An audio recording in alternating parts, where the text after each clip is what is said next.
आप सभी को प्रभु यीशु मसीह के नाम में अभिनंदन। पिछले संदेश से हमने कुछ ऐसी बातों को देखना आरंभ किया है जो इन सभी अनुचित शब्दों और वाक्यांशों के ऊपर जो ये लोग इस्तेमाल करते हैं लागू होती हैं। उनके विश्लेषण करने में, उनको समझने में हमारी सहायता करती हैं। पिछली बार हमने दो बातों को देखा था। सबसे पहली बात हमने देखी थी कि इनमें से कोई भी वाक्यांश जो है वो बाइबल में कहीं पे भी इस्तेमाल नहीं किया गया है, लिखा नहीं गया है, बताया नहीं गया है। और बाइबल में परमेश्वर के जितने लोग हुए हैं उनमें से किसी ने भी किसी भी परिस्थिति में कभी इन वाक्यांशों को ऐसे इस्तेमाल नहीं किया है जिस तरह से आज मंडलियों में सिखा दिया गया है। दूसरी बात हमने देखी थी कि इन थोड़े से लोगों को छोड़ करके इन शब्दों और वाक्यांशों को परमेश्वर के अन्य किसी दास ने, सेवक ने, प्रचारक ने, बाइबल शिक्षक ने कभी भी इस्तेमाल नहीं किया है। ना तो वर्तमान में और ना पिछले समयों में जो परमेश्वर के बड़े बड़े दिग्गज, बड़े बड़े दास हुए हैं, जो विश्व विख्यात रहे हैं, सारे संसार भर में उनकी बड़ी सेवकाई रही है। बहुत से लोग उनके द्वारा प्रभु के पास आए हैं, उद्धार पाए हैं। किसी ने भी इस किस्म के कभी भी शब्दों को, वाक्यांशों को किसी भी तरह से इस्तेमाल नहीं किया है। तो ये दोनों बातें हमने पिछली बार देखी थी, जो अपने आप में हमको दिखाती हैं कि इन शब्दों का और इन वाक्यांशों का इस्तेमाल करना कैसा व्यर्थ है। अब आज हम अपने तीसरी बात को देखना शुरू करते हैं, जो इन शब्दों की सत्यता को जांचने के लिए, इनको लागू करने, इनको स्वीकार करने को जांचने के लिए हमारी सहायता करेगी। एक प्रश्न है हमारे सामने, एक प्रश्न है कि क्या ये शब्द, वाक्यांश और ये बातें जो ये लोग कहते हैं, क्या ये परमेश्वर की ओर से दिए गए हैं या मनुष्य के द्वारा स्वयं अपनी इच्छा से बना करके और बता दिए गए हैं, लागू कर दिए गए हैं, लोगों के अंदर डाल दिए गए हैं।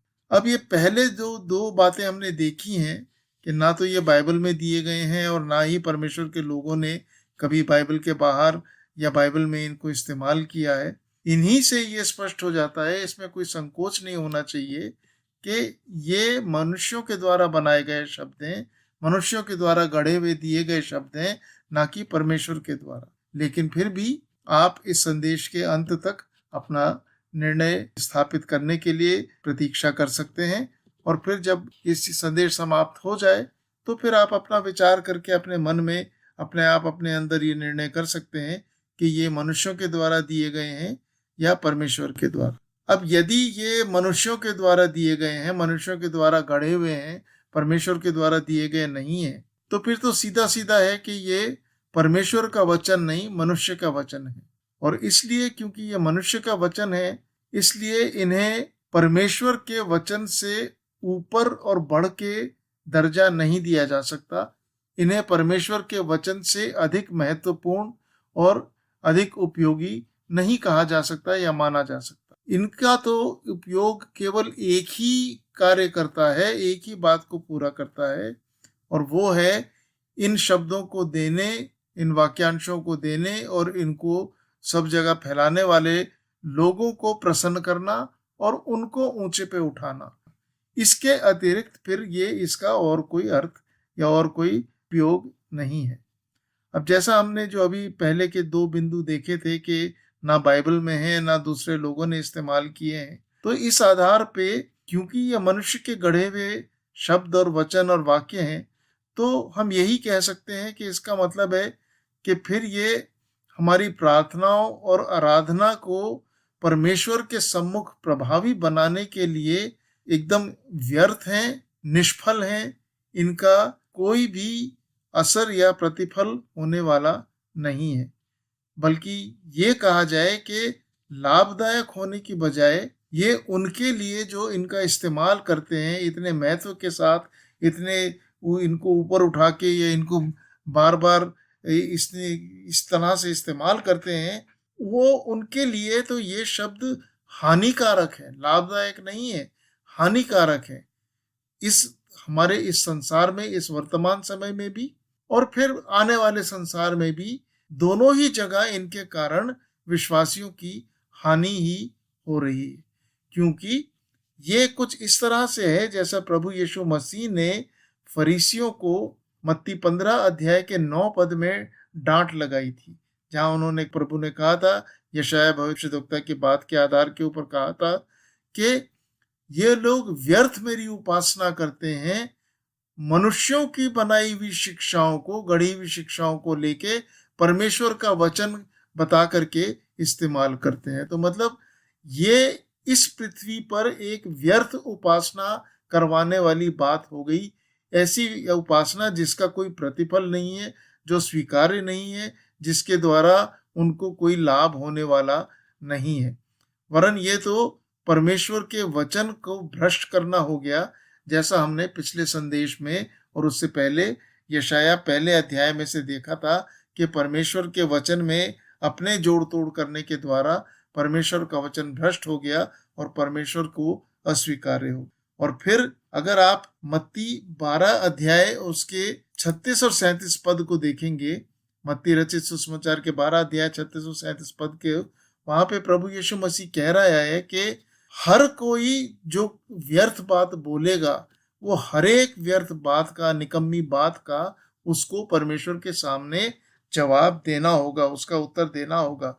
उसकी जिम्मेदारी होगी कि उसका स्पष्टीकरण दे कि उसने इस बात को क्यों बोला।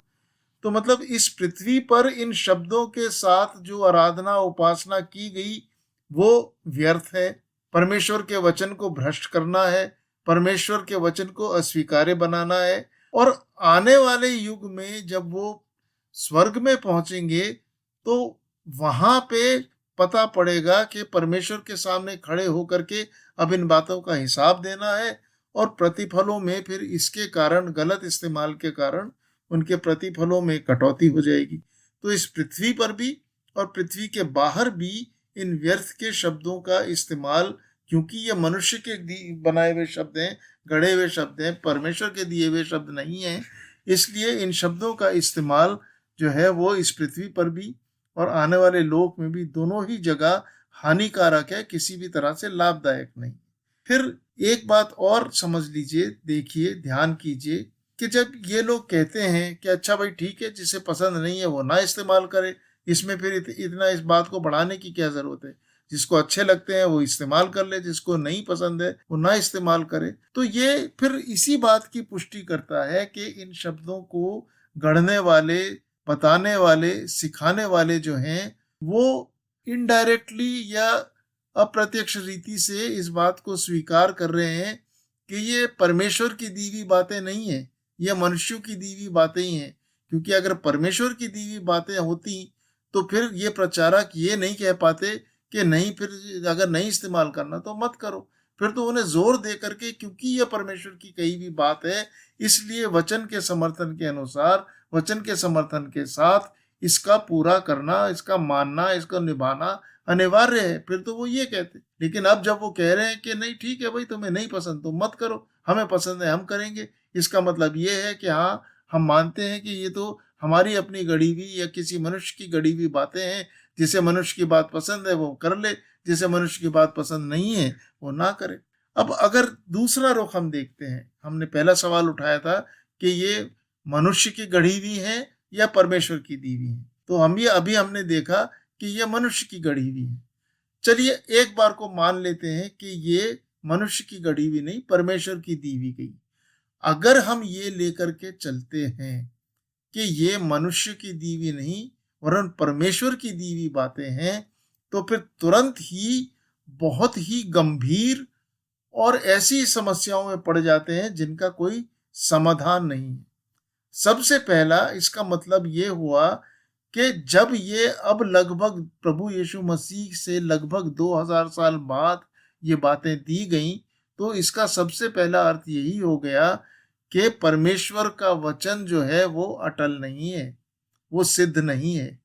क्योंकि जैसा हम पहले देख चुके हैं, दूसरा पतरस पहला अध्याय 3 और 4 पद में लिखा हुआ है कि जीवन और भक्ति से संबंधित संसार की करप्शन से, भ्रष्टता से, बुराई से बचने का रास्ता और ईश्वरीय स्वभाव के संभागी होने के लिए जो कुछ आवश्यक था वो सब हमको पहले से दे दिया गया है। दे दिया गया है, दे दिया जाएगा नहीं, दे दिया गया है। तो लेकिन अब ये कहना कि इन शब्दों के द्वारा उसमें और निखार आता है, वो और बेहतर हो जाता है, वो एक तरह से ये कहना है कि जो दूसरा पत्रस पहला अध्याय 3 और 4 पद में लिखा है वो बात पूरी सही नहीं है। परमेश्वर के वचन में त्रुटि है, गलती है। परमेश्वर का वचन बदल सकता है, परमेश्वर के वचन में झूठ हो सकता है। फिर इसका ये मतलब भी हुआ कि लगभग 2000 साल से परमेश्वर का वचन हमारे हाथ में अधूरा रहा है। उसमें कुछ बातें आनी चाहिए थी जो लगभग 2000 साल तक नहीं आई हैं, और अब एक व्यक्ति विशेष के द्वारा परमेश्वर ने कुछ नए दर्शन अपने वचन में जोड़ दिए हैं। ये एक बार फिर तुरंत ही परमेश्वर के द्वारा दी गई चेतावनी के विरोध में चला जाता है कि तू ना तो परमेश्वर के वचन में कुछ जोड़ना और ना कुछ घटाना। वरन क्योंकि अब जोड़ा जा रहा है तो इसका मतलब तात्पर्य क्या हुआ? इसका तात्पर्य ये हुआ कि परमेश्वर का वचन अपूर्ण है, इनकम्प्लीट है, इम्परफेक्ट है, सिद्ध नहीं है। और जैसे आज जोड़ा गया है, हो सकता है परमेश्वर फिर बाद में कुछ समय के बाद इसमें कुछ और बातें भी जोड़े। मतलब हम कह ही नहीं सकते कि परमेश्वर का वचन जो है वो सिद्ध है, कंप्लीट है, पूरा परफेक्ट है और इसका जैसा निभा होना चाहिए वैसा ही निभाते चले जाएं, इसमें कोई अब और जोड़ तोड़ नहीं होगा। तीसरी बात इसके जो तात्पर्य ये निकलता है कि परमेश्वर झूठा है, परमेश्वर पाखंडी है। कि एक और तो कह रहा है कि मेरे वचन में कुछ मत जोड़ना, एक और कह रहा है जीवन और भक्ति से संबंधित सब कुछ दे दिया गया है, एक और कह रहा है कि ईश्वरीय स्वभाव के संभागी होने के लिए जो चाहिए था वो दे दिया गया है, एक और कह रहा है कि संसार की करप्शन से, भ्रष्टता से बचने का सब कुछ दे दिया गया है। और दूसरी ओर अब एक व्यक्ति के द्वारा कुछ बातों को कहलवा रहा है कि नहीं नहीं ये वाली बातें भी जोड़ दो, ये वाली बातें भी सिखा दो, इन बातों को भी ले आओ। तो परमेश्वर क्या दोगला है? परमेश्वर क्या झूठा है? किस बात को माने? ये परमेश्वर का अपमान करना है, परमेश्वर के ऊपर लांछन लगाना है, परमेश्वर को इस एक तरह से नीचा दिखाना है। चौथी बात, ये परमेश्वर को पक्षपाती बना देता है। ये मानना कि ये बातें परमेश्वर के द्वारा दी गई हैं, परमेश्वर को पक्षपाती बना देता है। क्यों पक्षपाती बना देता है? क्योंकि इसने ये शब्द और ये वाक्यांश लगभग 2000 साल बाद कुछ मुट्ठी भर लोगों को, बल्कि एक या दो लोगों को, एक लोग जन को बोल करके और उन मुट्ठी भर लोगों में तो फैला दिए, ताकि उनकी प्रार्थनाएं, उनकी आराधना, उनकी उपासना उसको और अधिक स्वीकार्य हो, और अधिक ग्रहण हो, वो उसका तुरंत उत्तर दे सके या बेहतर उत्तर दे सके। और बाकी सारे संसार के सदियों से, लगभग 2000 साल से लोगों को बिना इस लाभ के ऐसे ही छोड़ दिया। ये लोग परमेश्वर के लिए दुख उठाते, परेशानी सहते, सुसमाचार प्रचार के लिए जान जोखिम में डालते, हर तरह की बातों को सहते चले आए हैं। इनको तो इन शब्दों वाक्यांशों का लाभ परमेश्वर ने दिया नहीं। अब एक जन के द्वारा जो है इन बातों को फैला के कुछ एक मुट्ठी भर लोगों को इसका लाभ दे दिया। तो भला परमेश्वर ऐसा पक्षपात क्यों करेगा? क्यों अपने बाकी सारे दुनिया भर के सारे समय के हजारों सालों से लोगों को ऐसे ही छोड़ देगा और अब आकर के किसी एक जन को इस किस्म की बात बोलेगा जो उसे पहले सब लोगों के लिए बोल देनी चाहिए थी? तो ये तात्पर्य देना तो अपने आप में परमेश्वर को कई तरह से नीचा दिखा देता है। जैसा अभी हमने देखा, उसे पक्षपाती बना देता है, झूठा और पाखंडी बना देता है, उस परमेश्वर के वचन में जो है वो अपूर्णता ले आता है, असिद्धता ले आता है कि वो कंप्लीट नहीं है, सिद्ध नहीं है। परमेश्वर के वचन को अटल होने से जो है वो उसका इनकार कर देता है। तो कई तरह की बातें तुरंत इसमें आ जाती हैं। अगर आप कहें कि नहीं ये वचन तो परमेश्वर ने दिए हैं, ये शब्द तो परमेश्वर ने दिए हैं। फिर चौथी बात पे हम आते हैं कि अगर ये शब्द हमारी प्रार्थनाओं, आराधना, उपासना को और अधिक प्रभावी बनाने के लिए उपयोगी हैं, आवश्यक हैं, तो फिर इनका क्या तात्पर्य बनता है? अगर तो मान लेते हैं, फिर वही दो सवाल हमारे सामने आते हैं कि नहीं, इनके द्वारा ना तो प्रार्थना, ना उपासना, ना आराधना और ज्यादा प्रभावी नहीं होती, जैसे इन शब्दों के बिना होती है वैसे ही इन शब्दों के साथ ही होती है। तो फिर इन्हें बोलने का फायदा क्या है? फिर इन्हें क्यों बोला जाए? अगर प्रार्थना पे, आराधना पे, उपासना पे इनका कोई प्रभाव नहीं है, परमेश्वर उसको अधिक ग्रहण नहीं करता है, उसको पहले नहीं सुनता है, उस इन शब्दों के साथ की गई प्रार्थना को हमेशा हाँ में उत्तर नहीं देता है, तो फिर इनको बोलने का फायदा क्या है? इनको क्यों बोला जाए? इनको कहने से मिला क्या? और ये वो भी तब जब ये मनुष्य के गढ़े हुए हैं, ना कि परमेश्वर के दिए गए हैं। एक ही फायदा दिखता है, और वो है इनको गढ़ने वालों को, इनको बनाने वालों को, इनको फैलाने वालों को, उन लोगों को सर आंखों पे बैठाना, उनकी वाहवाही करना, उनके अनुसरण करना, उनके पीछे बस ताली बजाते हुए चलते रहना कि अगर कोई है तो यही है और तो कोई नहीं है। तो ये अपने आप में मनुष्य को ऊंचा दिखाने के लिए हो जाता है, परमेश्वर की ओर से इसमें कोई बात नहीं होती। दूसरी बात, अगर दूसरी ओर हम कहें कि इनके इस्तेमाल से प्रार्थना, आराधना, उपासना और अधिक प्रभावी हो जाती है, और अगर ना कहें तो उतनी प्रभावी नहीं होती है, तो फिर एक बार फिर से वैसे ही जैसे अभी हमने थोड़ी देर पहले देखे थे, कुछ और ऐसे प्रश्न हमारे सामने आ जाते हैं जिनका सामना करना कठिन है। अगर ऐसा है कि इन शब्दों के द्वारा प्रार्थना, उपासना, आराधना अधिक प्रभावी होती है, परमेश्वर उसे पहले सुनता है, हमेशा उसका हाँ में उत्तर देता है और परमेश्वर की प्राथमिकता हो जाती है, तो फिर सीधा सीधा सवाल है, तो परमेश्वर ने अपने वचन में इनको पहले से क्यों नहीं लिखवा दिया? पौलुस को क्या जरूरत थी वो इतने तकलीफ उठाते हुए सेवकाई करता फिरे? पौलुस क्या, परमेश्वर का हर जन जो बाइबल में लिखा गया है, किसने तकलीफें नहीं उठाई? क्या जरूरत थी? परमेश्वर अगर उनको ये शब्द सिखा देता तो वो बहुत कम तकलीफ उठा के बहुत ज्यादा प्रभावी हो जाते। तो क्यों परमेश्वर ने उनके साथ ऐसा नहीं किया? और विशेषकर जब सुसमाचार का आरंभ हुआ था, पहली कलीसिया का आरंभ हुआ था, और रोमी सत्ता और स्थान स्थान पे इतना घोर विरोध उनका हुआ था, तो उस समय तो इन शब्दों की सबसे अधिक ज्यादा जरूरत थी। तो फिर परमेश्वर 2000 साल तक इनको बांध के क्यों रखे रहा? चुप क्यों रहा? इनके बारे में बताया क्यों नहीं? फिर अगली बात हम देखते हैं कि अगर ये परमेश्वर के द्वारा दिए गए हैं, मनुष्य के द्वारा दिए गए नहीं है, तो फिर इन मुट्ठी भर लोगों, इन 2 4 6 मंडलियों के बीच में इनके अतिरिक्त और कहीं इन शब्दों का, इन वचनों का, इन वाक्यांशों का उपयोग क्यों नहीं हो रहा है? क्यों पवित्र आत्मा ने इनको चारों तरफ लोगों के बीच में नहीं फैला दिया कि इनसे जाकर के अपनी सेवकाई को और अधिक प्रभावी कर लो? और खासकर जैसा अभी हमने देखा, 2000 साल तक तो लोग जो थे तकलीफों में होकर के, समस्याओं में होकर के, तरह तरह की बातें सहते हुए सुसमाचार प्रचार करते रहे, परमेश्वर की गवाही देते रहे, और अब आके 2000 साल के बाद परमेश्वर ने एक समाधान का तरीका दिया कि ताकि लोगों की सेवकाई जो है वो प्रभावी हो जाए और वो फलवंत हो जाए। ऐसा तो हो नहीं सकता ना, ये तो परमेश्वर के चरित्र के बिल्कुल खिलाफ ही है। बल्कि अगर ये संभावना है, अगर इस बात को लेकर के चलें, तो ये एक बहुत ही डरावनी स्थिति हमारे सामने उत्पन्न कर देता है, क्योंकि ये फिर इस बात का अर्थ ये बन जाता है कि ये समूह, ये लोग जो है फिर एक कल्ट है, एक मत है, एक कल्ट है।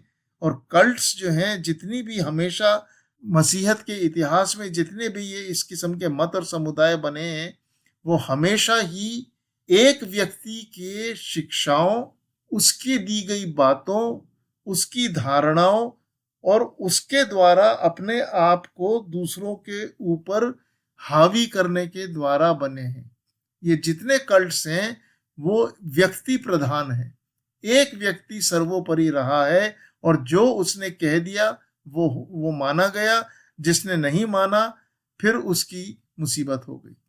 तो ये कल्ट बना देता है। अगर हम इन शब्दों को इस तरह से लें तो इसका मतलब है ये एक कल्ट बनने का, एक मत बनने का ये खतरे में आ जाता है।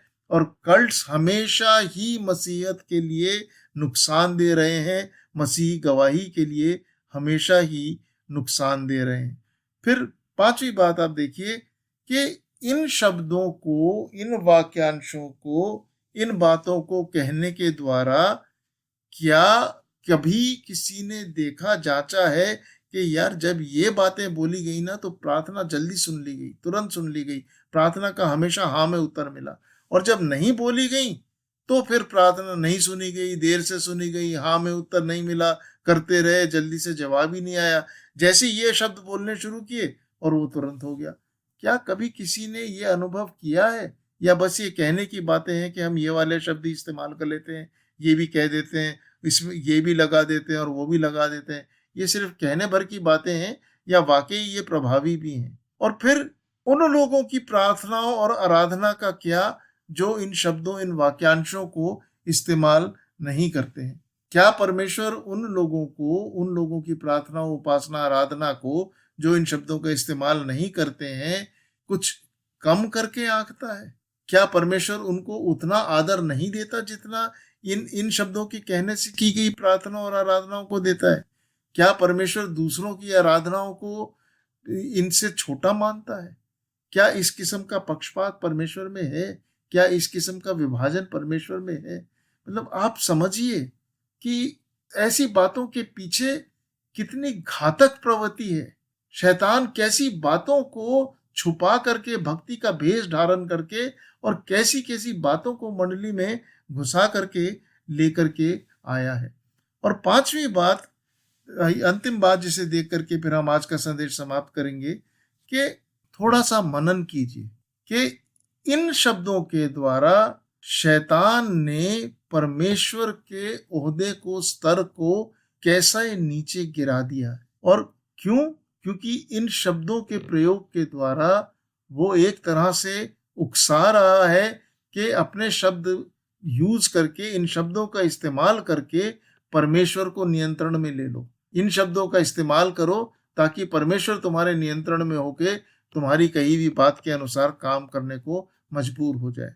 आप ध्यान कीजिए, गैर मसीही जितने भी मत, समुदाय, धर्म, विश्वास, धारणाएं, मत जो कुछ भी हैं, उन सब में एक प्रथा चलती है जिसे हम जादू टोना या सिद्धि कहते हैं। वो लोग करते क्या हैं? कुछ मंत्रों के द्वारा, कुछ शब्दों को विशेष रीति से बोलने के द्वारा अपने आराध्य देवता को, देवी देवता को या शक्तियों को अपने वश में लेते हैं और फिर उनके द्वारा अपने काम निकलवाते हैं, अपने काम करते हैं, अपने लिए आशीषें मांगते हैं या अपने लिए सामर्थ जोड़ते हैं, बटोरते हैं। मतलब कहने का तात्पर्य ये है कि शब्दों को एक विशेष तरीके से इस्तेमाल करने के द्वारा ये गैर मसीही लोग जो हैं वो अपने देवी देवता शक्तियों को अपनी इच्छा पूरी करने के लिए, अपनी बात मनवाने के लिए इस्तेमाल करते हैं। और परमेश्वर ने अपने वचन में इसका घोर विरोध किया है और कई जगह लिखा है। मैं सिर्फ आपको एक हवाला दे रहा हूं। व्यवस्था विवरण 18 अध्याय 10, 11 और 12 पद में, व्यवस्था विवरण 18 अध्याय 10, 11 और 12 पद में परमेश्वर ने साफ कहा है कि उसे इनसे जी से घृणा है। वो घृणा करता है इस किस्म की हर एक व्यवहार से। और अन्य हवालों में जो इस किस्म की बातें करता है उनके लिए परमेश्वर ने मृत्यु दंड ठहराया है। तो हवाले कई हैं, समय नहीं है, मैं आपके सामने नहीं जा रहा हूं, लेकिन जिन्होंने बाइबल पढ़ी है वो जानते हैं मैं क्या कह रहा हूं।